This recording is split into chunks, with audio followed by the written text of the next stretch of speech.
Hi everyone. അപ്പോൾ ഇന്നത്തെ video എന്നുള്ളത് നമുക്ക് ചെറുതായിട്ട് എങ്ങനെ ബിസിനസ് തുടങ്ങാം, പിന്നെ പെട്ടെന്ന് എന്തുകൊണ്ടാണ് ബിസിനസ് ഫ്ലോപ്പായി പോകുന്നത് എന്നുള്ളൊരു ചെറിയ കുഞ്ഞ് എനിക്ക് അറിയാവുന്ന അറിവ് ഞാൻ പറയാൻ പോവാണ് കേട്ടോ. അപ്പോൾ ആദ്യമായിട്ട് തന്നെ നമ്മൾ ബിസിനസ് തുടങ്ങുമ്പോൾ ആദ്യമായിട്ട് നമ്മൾ നോക്കേണ്ട കുറച്ച് കാര്യങ്ങളുണ്ട്. അത് നമ്മൾ ചെയ്തില്ല എന്നുണ്ടെങ്കിൽ തീർച്ചയായിട്ടും ഫ്ലോപ്പ് ആവും എന്നുള്ളത് ഉറപ്പ് തന്നെയാണ്. നമ്മൾ ആദ്യം ഏത് ബിസിനസ്സാണ് നമ്മൾ ചൂസ് ചെയ്യുന്നതെന്ന് ആദ്യം അത് തന്നെ നമുക്ക് ഫാഷനബിൾ ആയിട്ടുള്ള നമുക്ക് അറിയുള്ള ബിസിനസ് എപ്പോഴും നമ്മൾ ചൂസ് ചെയ്യുക. അല്ലാണ്ട് മറ്റൊരാൾ വിജയിച്ചു അല്ലെങ്കിൽ മറ്റൊരാൾ അതിൽ സക്സസ് ആയി എന്നുള്ള ഒരു ബോധത്തോടെ നമ്മൾ ഒരിക്കലും ചെയ്യരുത്. നമുക്ക് ഏതാണോ കംഫർട്ടബിൾ ആവുന്നത്, നമുക്ക് അറിയാവുന്ന കാര്യം നമുക്ക് ബിസിനസ് ചെയ്യാൻ പറ്റും. പ്രത്യേകിച്ച് ലേഡീസിന്, നമുക്ക് പല ലേഡീസിന് ഇപ്പോൾ സ്റ്റിച്ചിങ് ഏകദേശം കുറേ ആൾക്കാർക്ക് അറിയാവുന്നതാണ്. നല്ല രീതിയിൽ സ്റ്റിച്ച് ചെയ്യുന്ന ആൾക്കാരും ഉണ്ട്, ചെറുതായിട്ട് സ്റ്റിച്ച് ചെയ്യുന്ന ആൾക്കാരുണ്ട്. പലരും ചെയ്യുന്നൊരു കാര്യം വെച്ചാൽ എനിക്ക് സ്റ്റിച്ചിങ് അറിയാലോ, ഒരു സ്റ്റിച്ചിങ് ബൊട്ടിക്ക് തുടങ്ങിയാലോ എന്ന് പറഞ്ഞിട്ട് നല്ല ഗംഭീരമായിട്ട് നല്ല ഗ്രാൻഡായിട്ട് ബൊട്ടിക്കൊക്കെ തുടങ്ങും. പിന്നെ നമ്മൾ ചെയ്യുന്നത് വെച്ചാൽ, ഇത് എനിക്ക് അറിയാവുന്ന എക്സ്പീരിയൻസ് ആണ് കേട്ടോ, നമുക്ക് അറിയാവുന്ന ആൾക്ക് സംഭവിച്ച ഒരു പ്രോബ്ലമാണ് ഞാനിവിടെ പറയുന്നത്. അപ്പോൾ പിന്നെ നമ്മൾ എന്ത് ചെയ്യുന്നത് വെച്ചാൽ ഓർഡേഴ്സ് എടുക്കും, നമ്മൾ പുറത്തേക്ക് സ്റ്റിച്ച് ചെയ്യാൻ വേണ്ടി കൊടുക്കും. അപ്പോൾ അത് എന്തെങ്കിലും എന്താ പറയുക, അത് ഓക്കെ ആയിരിക്കില്ല, ഒരിക്കലും നമ്മളെ കൺമുമ്പിൽ സ്റ്റിച്ച് ചെയ്ത് വെക്കുന്ന രീതിയിലായിരിക്കില്ല പുറത്ത് കൊടുത്ത് നമ്മൾ സ്റ്റിച്ച് ചെയ്യിപ്പിക്കും. കാരണം അവർ കമ്മീഷൻ ബേസ്ഡ് ആയിട്ടായിരിക്കും സ്റ്റിച്ച് ചെയ്യുന്നുണ്ടാവുക. അപ്പോൾ എന്താ, അത് ഫ്ലോപ്പ് ആയി കഴിഞ്ഞാൽ നമ്മളെ ഷോപ്പിലേക്ക് അത് റിമാർക്ക് വീഴും. പിന്നെ നമുക്ക് ആ ഷോപ്പായിട്ട് മുന്നോട്ട് കൊണ്ടുപോകാൻ ഭയങ്കരമായിട്ട് ബുദ്ധിമുട്ടായിരിക്കും. ഇത് സംഭവിച്ചൊരു കാര്യം തന്നെയാണ്. കാരണം ആൾ പിന്നെ ഷോപ്പ് പൂട്ടി, മിഷന് കാര്യങ്ങളൊക്കെ ഉണ്ടായിരുന്നു, കുറേ എക്സ്പെൻസീവ് ചെയ്തതായിരുന്നു. ആൾ ഭയങ്കര വിഷമം പറഞ്ഞു. കാരണം നമ്മൾ ഒരിക്കലും പെട്ടെന്ന് തന്നെ ഒരു ബിസിനസ്സിലേക്ക് ഇറങ്ങാൻ പാടില്ല. കാരണം നമ്മൾക്ക് അതിനെപ്പറ്റി കുറച്ചെങ്കിലും അറിവുണ്ടായിരിക്കണം. ഇപ്പോൾ എൻ്റെ എക്സ്പീരിയൻസ് പറയുകയാണെങ്കിൽ, ഞാൻ വലിയ പഠിപ്പൊന്നും പഠിച്ചില്ല, പ്ലസ് ടു വരെയാണ് പഠിച്ചിട്ടുള്ളത്. പിന്നെ ഞാനൊരു ഒന്നോ രണ്ടോ കൊല്ലം ഒരു പർദ്ദ ഷോപ്പിൽ വർക്ക് ചെയ്യാൻ വേണ്ടിയിട്ട് നിന്നു. അപ്പോൾ അവിടെ നല്ല രീതിയിൽ അതിനൊക്കെ പഠിച്ച് എനിക്ക് ഭയങ്കര ഇഷ്ടമായിരുന്നു ഷോപ്പ് കാര്യങ്ങൾ ഇടണം, ബിസിനസ് തുടങ്ങണം എന്നുള്ളത്. കുഞ്ഞുനാൾ മുതൽ തന്നെ എനിക്കൊരു ഇഷ്ടമുള്ളൊരു കാര്യമാണ്. ഞാൻ പല ബിസിനസ്സും കുഞ്ഞുനാൾ സ്കൂളിൽ പഠിക്കുമ്പോൾ തന്നെ ഇങ്ങനെ മാല ഉണ്ടാക്കി കൊടുക്കുക, അതൊക്കെ ഞാൻ ചെയ്തുകൊണ്ടിരുന്നതായിരുന്നു. ബിസിനസ് എന്ന് പറയുമ്പോൾ എനിക്ക് ഭയങ്കര ഇഷ്ടമുള്ളൊരു കാര്യം. എനിക്ക് പഠിപ്പിൻ്റെ കാട്ടി കൂടുതൽ മണ്ടേ കയറിയിട്ടുണ്ടായിരുന്ന ബിസിനസ്സാണ്.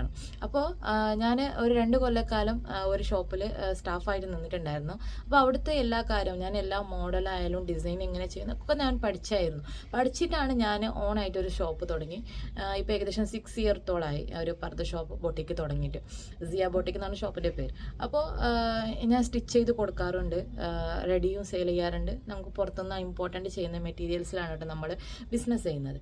അതേപോലെ തന്നെ ഞങ്ങൾ ഈ ഒരു ബിൽഡിങ്ങിലേക്ക് വന്ന് ഷോപ്പ് ചെയ്ത് ഒരു 6 ഇയറത്തോളായി. അപ്പോൾ പല ഷോപ്പും നമ്മളിവിടെ തന്നെ ഉണ്ട്, പക്ഷെ പല ഷോപ്പും പൂട്ടിയിട്ടും തുറന്നിട്ട് ഇങ്ങനെ പോവുകയാണ്. കാരണം പല ആൾക്കാരും പെട്ടെന്ന് കുറേ എക്സ്പെക്റ്റേഷൻ, കുറേ എനിക്ക് ഇന്ന് ഷോപ്പ് ഇട്ട് ഇന്ന് തന്നെ എനിക്ക് എടുക്കാൻ പറ്റും, ഈ പൈസ ഒക്കെ എനിക്ക് എടുക്കാൻ പറ്റും, ആ ഒരു മൈൻഡ് സെറ്റിൽ വരുന്ന ആൾക്കാരുണ്ട് കേട്ടോ. അപ്പോൾ അവർക്ക് വേണ്ടിയിട്ടാണ് ഞാൻ പറയുന്നത്, ഇപ്പോൾ ഡ്രസ്സിൻ്റെ ഷോപ്പ് തുടങ്ങുകയാണെങ്കിൽ ഒരു സീസൺ ടൈം ഉണ്ടാവുമല്ലോ, അല്ലെങ്കിൽ ഒരു ഈദാണെങ്കിലും അല്ലെങ്കിൽ ഒരു ഓണം, ആ ഒരു ടൈമിൽ നിങ്ങൾ ഡ്രസ്സിൻ്റെ ഷോപ്പ് തുടങ്ങുക. ആ ഒരു ടൈമിൽ തുടങ്ങുകയാണെങ്കിൽ തീർച്ചയായിട്ടും നമുക്ക് കുറച്ച് കസ്റ്റമേഴ്സൊക്കെ വരുന്ന ഒരു സമയമാണ്. അപ്പോൾ പബ്ലിക്കൊക്കെ ഉണ്ടാവുന്ന സമയത്ത് നിങ്ങൾ ആ ഒരു ഷോപ്പ് ബൊട്ടിക്കൊക്കെ തുടങ്ങുക, ഡ്രസ്സിൻ്റെ ഷോപ്പ് തുടങ്ങുകയാണെങ്കിൽ അങ്ങനെ തുടങ്ങുക. കാരണം ആ ഒരു സമയം എന്നുള്ളത് ഒരു സീസണബിൾ ആയിട്ടുള്ള സമയമാണ്. അപ്പോൾ നമുക്ക് കസ്റ്റമേഴ്സിനൊക്കെ നല്ല ഡീലിംഗ് ആണെങ്കിൽ, നല്ല മോഡൽ നമ്മളെ കയ്യിലുണ്ടെങ്കിൽ പിന്നെ അവർ നമ്മളെ തിരഞ്ഞ് തന്നെ വരും.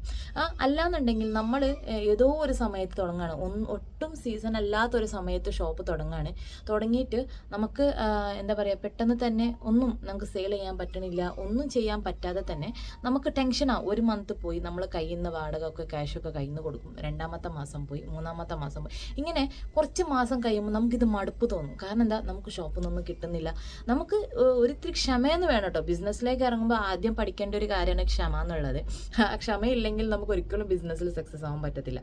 അപ്പോൾ നമുക്ക് ആ ഒരു രീതിയിൽ സ്റ്റെപ്പ് ഒരു 3 മാസം 4 മാസമൊക്കെ കയ്യിൽ നിന്ന് നമ്മൾ വാടക കൊടുക്കുമ്പോൾ നമ്മൾ സ്വാഭാവികമായിട്ടും നമുക്ക് ടെൻഷൻ ഉണ്ടാവും, എന്താ ഇതിങ്ങനെ അങ്ങനെ എന്നുള്ളത് ഒരു ടെൻഷൻ ഉണ്ടാവും. ഇപ്പം നമുക്ക് 2 രീതിയിൽ ബിസിനസ് ചെയ്യാൻ പറ്റും അല്ലേ. നമുക്ക് ഫിസിക്കലായിട്ടും ചെയ്യാം, ഡിജിറ്റലായിട്ടും ചെയ്യാൻ പറ്റും. നമുക്ക് ഫിസിക്കലായിട്ട് നമ്മളെ അടുത്ത് നിന്ന് കസ്റ്റമർ വരുന്നില്ല എന്നുണ്ടെങ്കിൽ നമ്മൾ ഡിജിറ്റലായിട്ട് അത് നോക്കുക, ഒരു ഫോട്ടോസ് ഇടുക. പല ബിസിനസ്സുകാരുണ്ട് ഒട്ടും ആക്റ്റീവ് അല്ലാതെ തന്നെ ഒരു ഷോപ്പ് ഇട്ടിട്ട് ഇങ്ങനെ ഇരിക്കും, എന്നിട്ട് പറയും ബിസിനസ് ഇല്ല എന്നുള്ളത്. അത് ഒട്ടും വർക്കൗട്ട് ആകാൻ പോകുന്നില്ല. കാരണം ഇപ്പോൾ ഈ ഒരു ജനറേഷൻ എന്ന് പറയുന്നത് ഭയങ്കര ഫാഷനബിൾ ആയിട്ടുള്ള ഒരു ജനറേഷനാണ്. എല്ലാവർക്കും പ്രായം തൊട്ട് ഇപ്പോൾ നമ്മൾ വേറെ ഒന്നും നോക്കണ്ട, ഒരു നൈറ്റി യൂസ് ചെയ്യുകയാണെങ്കിൽ, ഒരു നൈറ്റി നമ്മൾ യൂസ് ചെയ്യുകയാണെങ്കിൽ ഇപ്പോൾ മുമ്പത്തെ ആ സാധാ നോർമൽ ആയിട്ടുള്ള സിപ്പ് വന്ന നൈറ്റി ഇപ്പോൾ ആർക്കും പറ്റത്തില്ല. ഇത്ര പ്രായമുള്ള ആൾക്കും കുറച്ച് ഷൈനിങ്, കുറച്ച് എന്താ പറയുക ഹാൻഡ് വർക്കും അല്ലെങ്കിൽ കുറച്ച് ത്രെഡ് വർക്കൊക്കെ ആയിട്ട് വരുന്ന നൈറ്റീസേ എല്ലാവരും നോക്കത്തുള്ളൂ. അതുപോലും വീട്ടിലിടുന്ന നൈറ്റിക്ക് പോലും ഇപ്പോൾ ഒരു മോഡൽ ആൻഡ് ഫാഷൻ വേണമെന്ന് പറയുന്ന ഒരു സമയത്ത് നമ്മൾ ഒട്ടും ഫാഷനബിൾ അല്ലാത്ത സാധനം കൊണ്ടുവന്ന് ഷോപ്പിൽ വെച്ച് കഴിഞ്ഞാൽ ഒരിക്കലും നമുക്ക് ബിസിനസ്സിൽ ഡെവലപ്പ് ഉണ്ടാവില്ല. പിന്നെന്ന് പറയുമ്പോൾ നമ്മൾ മെയിനായിട്ട് ഫോക്കസ് ചെയ്യേണ്ടത് കസ്റ്റമർ ഡീലിംഗ് ആണ്. നമുക്ക് എന്താ പറയുക, കസ്റ്റമറിന് എത്ര നമുക്ക് ഇമ്പ്രസ് ചെയ്യാൻ പറ്റും. കാരണം നമ്മുടെ വീട്ടുകാരോട് സംസാരിച്ച പോലെ ഒരു ക്ലോസ് ആയിട്ട് അങ്ങനെ സംസാരിക്കുകയാണെങ്കിൽ നമ്മൾ നമ്മൾ ഇമ്പ്രസ് ചെയ്യാൻ പറ്റും. കാരണം അവർക്ക് വേണ്ടിയതുപോലെ ചെയ്തു കൊടുക്കുക. അല്ലാതെ നമ്മൾ ഒരു പ്രാവശ്യം കൊണ്ടുപോയി അല്ലെങ്കിൽ എന്തെങ്കിലും ഒരു കസ്റ്റമർ റിട്ടേൺ കൊണ്ടുവന്ന് ഭയങ്കര റഫായിട്ട് ഷാർപ്പായിട്ട് സംസാരിക്കുകയല്ല വേണ്ടത്. അവരോട് കൂളായിട്ട് കാമായിട്ട് സംസാരിച്ച് ഡീൽ ചെയ്യുക. കസ്റ്റമറാണ് നമ്മളുടെ എന്താ പറയുക ബിസിനസ് എന്നുള്ളത്. നമ്മൾ കസ്റ്റമറിനെ എത്ര ഫ്രീലി ആയിട്ട് എത്ര ഫ്രണ്ട്ലി ആയിട്ട് നമുക്ക് സംസാരിക്കാൻ പറ്റുമോ അത് സംസാരിച്ചാൽ മാത്രമേ നമുക്ക് ബിസിനസ്സിൽ ഡെവലപ്പ് ഉണ്ടാവത്തുള്ളൂ. പിന്നെ പെട്ടെന്ന് വരുമ്പോൾ നമ്മൾ പെട്ടെന്ന് ബിസിനസ് ചെയ്യുന്ന ആൾക്കാർക്ക് പലപ്പോഴും സംഭവിക്കുന്ന ഒരു പ്രശ്നം എന്ന് പറയുമ്പോൾ നമ്മളിപ്പോൾ ഫസ്റ്റ് ഭയങ്കര ഗംഭീരമായിട്ട് എന്താ പറയുക ഓപ്പണിംഗ് ഒക്കെ വെച്ചിട്ട് നമ്മൾ ബിസിനസ് തുടങ്ങും. നല്ല എക്സ്പെൻസ് ഒക്കെ ചെയ്തിട്ടായിരിക്കും നമ്മൾ ബിസിനസ് തുടങ്ങിയിട്ടുണ്ടാവുക. അപ്പോൾ ആ തുടങ്ങുന്ന സമയത്ത് നമുക്ക് നല്ല ഒരു 1, 2, 3 days ഒക്കെ നല്ല ബിസിനസ് ഉണ്ടാവും. കാരണം നമ്മൾ ഇപ്പോൾ ഡെക്കറേഷനൊക്കെ ചെയ്ത് കഴിഞ്ഞാൽ നമ്മളെ ഷോപ്പിലേക്ക് ഫോക്കസ് ചെയ്യും. അപ്പോൾ ആൾക്കാർ ആ പുതിയ ഷോപ്പാണല്ലോ നല്ല കളക്ഷൻ ഉണ്ടാവും എന്ന് പറഞ്ഞിട്ട് കസ്റ്റമേഴ്സൊക്കെ വരും.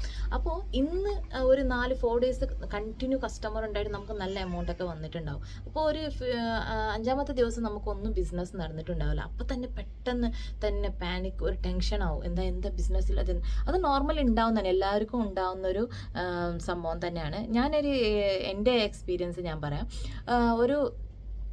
ഈ ഒരു ഷോപ്പ് ഈ ഒരു അഭയ ഷോപ്പ് മുമ്പ് ഒരു ഹോൾസെയിൽ ഷോപ്പായിരുന്നു. അപ്പോൾ ആ ഒരു ഷോപ്പ് ഫുള്ള് നൈറ്റീസും ഷോളും മാത്രം ഉണ്ടായിരുന്ന ഒരു ഷോപ്പായിരുന്നു. അപ്പോൾ ഞാനിത് എടുത്തില്ല. അപ്പോൾ നോക്കാൻ വേണ്ടി വന്നു. കാരണം ഞാനൊരു ഷോപ്പ് അന്വേഷിച്ചുകൊണ്ടിരിക്കുകയായിരുന്നു. അപ്പോൾ അത് എടുക്കാൻ വേണ്ടി വരുമ്പോൾ ആളിൻ്റെ ഓണർ ഉണ്ടായിരുന്നു. അപ്പോൾ ആൾ എന്നോട് പറഞ്ഞൊരു കാര്യം എന്ന് വെച്ചാൽ ഒരു 6 day 1 week നിനക്കിത് ഒരു ട്രയൽ നോക്കാൻ വേണ്ടി, കാരണം ഇതിൽ ബിസിനസ് ഉണ്ടോ ഇല്ലയോ എന്നൊക്കെ നോക്കാൻ വേണ്ടി ഞാൻ തരാം. 1 week നിനക്ക് ഇതിൽ ബിസിനസ് നടന്നില്ലെങ്കിൽ നീ ഈ ഷോപ്പ് എനിക്ക് തിരിച്ചു തന്നാൽ മതി, നിനക്ക് ഇഷ്ടമില്ല നീ എടുക്കണ്ട, അങ്ങനെ പറഞ്ഞിട്ടാണ് ഈ ഒരു ഷോപ്പ് എനിക്ക് തന്നിട്ടുണ്ടായിരുന്നത്. അപ്പോൾ ഒരു 6 days ഞാൻ ഇങ്ങനെ നോക്കി. 6 daysലും എനിക്ക് 1 രൂപ ബിസിനസ് നടന്നിട്ടില്ലായിരുന്നു. 1 രൂപ പോലും ബിസിനസ് നടക്കാതാകുമ്പോൾ ഞാൻ ആലോചിച്ചു. പിന്നെ അതിലൊരു കരാറുണ്ടായിരുന്നു. കാരണം 1 year ഫ്രീ ആണ്, വാടക ഒന്നുമില്ല, ആൾ ഓൾറെഡി കൊടുത്തതായിരുന്നു. അങ്ങനെ 1 year ഫ്രീ ആണെന്ന് പറഞ്ഞു. അപ്പോൾ ഓക്കെ, ഞാൻ ഇങ്ങനെ അപ്പോൾ ഞാൻ പറഞ്ഞു എന്താ ചെയ്യുക, ഷോപ്പ് വാങ്ങണോ വേണ്ടിയെന്നൊക്കെ ഞാൻ എൻ്റെ ഹസ്ബൻഡായിട്ട് ഞാൻ ഡിസ്കസ് ചെയ്തപ്പോൾ ആൾ പറഞ്ഞു ഓക്കെ, എന്തായാലും 1 year പോയി, വാടക ഒന്നും കൊടുക്കണ്ടല്ലോ, എമൗണ്ട് ഇത്ര പോവും, പിന്നെ കിട്ടിയാൽ സക്സസ് ആവുമല്ലോ എന്ന് പറഞ്ഞു. അങ്ങനെ 6 day കഴിഞ്ഞിട്ട് നമ്മളൊരു ഇനഗ്രേഷനൊക്കെ സെറ്റ് ചെയ്തിട്ട് നമ്മൾ ഭയങ്കരമായിട്ട് ഇനഗ്രേഷനൊക്കെ ചെയ്തു ഷോപ്പിൽ. അന്നത്തെ ദിവസം നല്ലൊരു കച്ചവടം ഉണ്ടായിരുന്നു. പിന്നെ എനിക്ക് ഞാൻ പറഞ്ഞില്ലേ, നമുക്കൊരു ഇത്തിരി ഇത് വേണം, കൺട്രോൾ വേണം, ഒരു ക്ഷമ എന്നുള്ളത് ബിസിനസ്സിൽ മസ്റ്റായിട്ടുള്ള കാര്യം തന്നെയാണ്. അപ്പോൾ അതിന് ശേഷം ഞാൻ ഇപ്പോൾ നല്ല രീതിയിൽ നമ്മളെ ബിസിനസ് ഇങ്ങനെ ഡീൽ ചെയ്ത് പോകുന്നുണ്ട്. ഇപ്പോൾ പിന്നെ ഞാൻ എന്നോട് ചോദിക്കുന്ന കാര്യം എന്നല്ല, ഞാനിപ്പോൾ ഇവൻറ്റ് മാനേജ്മെൻറ്റ് തുടങ്ങിയിട്ടുണ്ടായിരുന്നു. അപ്പോൾ ഇവൻറ്റ് മാനേജ്മെൻറ്റ് തുടങ്ങിയതിൽ എന്താ പറയുക, നിങ്ങൾ പഠിച്ചിട്ടാണോ ചെയ്തത്, ഏത് ക്ലാസ്സിനൊക്കെ പോയിട്ടുണ്ടോ? തീർച്ചയായിട്ടും ഞാൻ ഒന്നും പഠിച്ചിട്ടില്ല. ഞങ്ങൾ ആമ്പർ കാര്യങ്ങളൊക്കെ ചെയ്തുകൊണ്ടിരിക്കുകയായിരുന്നു. അപ്പോൾ ആമ്പർ കാര്യങ്ങളൊക്കെ ചെയ്തിട്ട് നമുക്കൊരു ഭയങ്കര ഇഷ്ടമാണ്, നമ്മൾ ഇഷ്ടത്തോടാണല്ലോ നമ്മൾ നിൽക്കേണ്ടത്. എനിക്ക് ഭയങ്കര ബിസി ആയിരിക്കാനാണ് ആഗ്രഹം. അപ്പോൾ അതുകൊണ്ട് ഞങ്ങൾ ചെറുതായിട്ട് ആദ്യം തുടങ്ങി, ഇപ്പോൾ നല്ല രീതിയിൽ തന്നെ മൂവ് ചെയ്ത് പോകുന്നുണ്ട്. അപ്പോൾ നിങ്ങളൊക്കെ വിചാരിക്കുന്നത് ഇവളുടെ കഥ പറയാനാണോ ഈ ഇതെടുക്കുന്നുള്ളത്? ലേഡീസിന് പ്രത്യേകമായിട്ട് ഞാൻ പറയുകയാണ്. കാരണം ഇനി വരുന്ന കാലഘട്ടം എന്നുള്ളത് നമുക്ക് ഹസ്ബൻഡുമാർ മാത്രം പണിയെടുത്തിട്ട് നമുക്ക് ജീവിക്കാൻ ഭയങ്കര ബുദ്ധിമുട്ടാണ്. കാരണം ചിലവ് കാര്യങ്ങളൊക്കെ കൂടിക്കൊണ്ട് പോവാണ്. അപ്പോൾ ലേഡീസിന് തീർച്ചയായിട്ടും ബിസിനസ് ചെയ്യാവുന്ന ഓപ്ഷൻ എത്ര വേണമെങ്കിലും ഉണ്ട്. നമുക്ക് മസ്റ്റായിട്ട് ലേഡീസിന് ചെയ്യാൻ പറ്റിയ ഒരു ബിസിനസ് എന്നുള്ളത് ബൊട്ടിക്കാണ്. ബൊട്ടിക്കും ചെയ്യാം, പിന്നെ ഡ്രസ്സിൻ്റെ ടെക്സ്റ്റൈൽസും അങ്ങനെ ഒരു കുഞ്ഞായിട്ട് ഒരു ഷോപ്പ് തുടങ്ങിയിട്ട് നിങ്ങൾക്ക് തുടങ്ങാവുന്നതാണ് കേട്ടോ. പക്ഷേ ഒന്നാമത്തെ ഞാൻ പറയാണ്, ക്ഷമ എന്നുള്ളത് നമുക്ക് അത്യാവശ്യമുള്ളൊരു കാര്യമാണ്. ഇന്ന് നമ്മൾ ഷോപ്പ് ഇട്ട് കഴിഞ്ഞാൽ നാളെ നമുക്ക് ഇന്ന് ബിസിനസ് തുടങ്ങി കഴിഞ്ഞാൽ നാളെ നമുക്കതിൽ നിന്ന് ലാഭം എടുക്കാൻ പറ്റുന്ന ഒരിക്കലും നിങ്ങൾ വിചാരിക്കേണ്ട. എന്തായാലും ലാഭത്തിൻ്റെ ഒരു ഇത് കിട്ടും. ഒരു 1 ഇയർ എങ്കിലും നമ്മളത് ക്ഷമയോടെ കാത്തിക്കേണ്ടി വരും. പിന്നെന്ന് പറയുമ്പോൾ എന്താ പറയുക, നമ്മൾ ഒരുപാട് പൈസ ചിലവ് ചെയ്തിട്ട് നമ്മൾ ഷോപ്പ് തുടങ്ങിയിട്ട് എന്ന് വെച്ചാൽ നമ്മൾ ഒരു സെയിൽ ചെയ്യുന്ന രീതി, നമ്മളതിനൊരു മാർക്കറ്റിംഗ് ചെയ്യുന്ന രീതി നമ്മൾ നന്നായിരിക്കണം. പിന്നെ നമ്മൾ ഡിജിറ്റലായിട്ട് നമുക്കതിനെ മാർക്കറ്റിംഗ് രീതി നമ്മൾ പഠിച്ചിരിക്കണം. പിന്നെ എന്ന് പറയുമ്പോൾ നമ്മൾ ഡെഡ് ആവുന്നു, നമ്മളിപ്പോൾ ഇത്ര പ്രൊഡക്റ്റ് നമ്മളത് ഡെഡ് ആവുന്നു എന്നാകുമ്പോഴത്തേക്കും അത് എങ്ങനെയെങ്കിലും നമ്മൾ പാസ് ചെയ്യാൻ നോക്കണം. കാരണം നമുക്ക് നഷ്ടം വരാതെ കൂടുതൽ ലാഭം എടുക്കാതെ നമുക്കതിനെങ്ങനെ സെയിൽ ചെയ്യാന്നുള്ള രീതി നമ്മൾ പഠിച്ചു വരണം. അപ്പോൾ ബിസിനസ്സിൻ്റെ എനിക്കുള്ള അറിവാണ് കേട്ടോ ഞാൻ പറഞ്ഞിട്ടുള്ളത്. അപ്പോൾ വീഡിയോ ഇഷ്ടപ്പെട്ടാൽ ലൈക്ക് ചെയ്യാനും സബ്സ്ക്രൈബ് ചെയ്യാനും മറക്കല്ലേ. ബൈ.